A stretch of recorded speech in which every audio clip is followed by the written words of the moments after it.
muna tayo dyan sa Campo Crame, mga kabombo at mga ka-Star Nation, dahil ang police visibility ay paigtingin pa raw ng pambansang pulisya para sa ligtas na panahon ng bakasyon at Semana Santa ngayong taon. May balita si Bombo Bea Pinisa.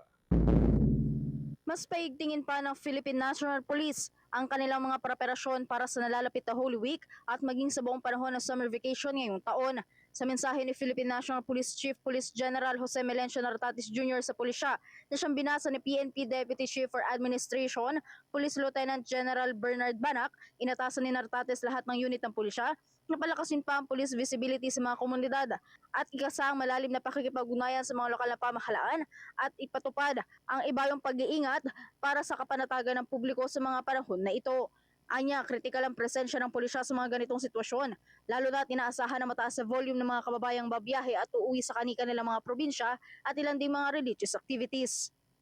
Our organization is intensifying preparations for the upcoming summer vacation and Holy Week 2026, a period when many Filipinos travel, reunite with their loved ones, and observe important religious activities.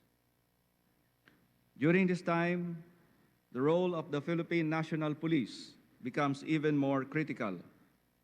Therefore, I direct all units to strengthen police visibility, maintain close coordination with local authorities, and extend assistance to travelers and pilgrims across the country. Layon anya nito na masiguro ang kapayapaan at kaligtasan ng publiko na siyang dadagsa sa mga transport terminals, mga pangunahing lansangan at maging sa mga sambahan. Maliban sa pagpapalakas ng presensya ng pulisya, pinag-iingat din ng Philippine National Police ang publiko sa mga cybercriminals na siyang sinasamantala ang ganitong panahon para makapanloko. Halimbawa dito ng hepe, ang mga scams gaya ng mga fake advisories at maging ang mga peking bookings na siyang tumatarget sa mga biyahero. Our presence must provide reassurance, clear order, and safety in areas of convergence, such as transport terminals, major highways, places of worship, and tourist destinations. We must also remain vigilant against threats that extend beyond the physical environment. Travel seasons often attract cybercriminals who exploit fake travel orders, fraudulent bookings, and phishing scams, targeting unsuspecting travelers. Samantala sa kabila ng mga preparasyon na ito, ay patuloy din na pinapalakas ng Philippine National Police ang kanilang monitoring sa mga gas stations katuwang ang Department of Energy at maging ang mga lokal na otoridad. Layo nito na masiguruhing walang magaganap na profiteering at hoarding sa mga produktong petrolyo sa kabila ng patuloy na pagtaas ng mga presyo nito.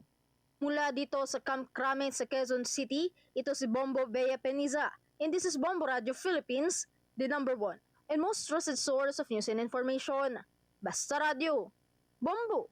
For the most trusted source of news and information, visit our website at www.bomboradio.com. Follow us on Bombo Radio mobile app, Facebook, YouTube, TikTok, and X, formerly Twitter.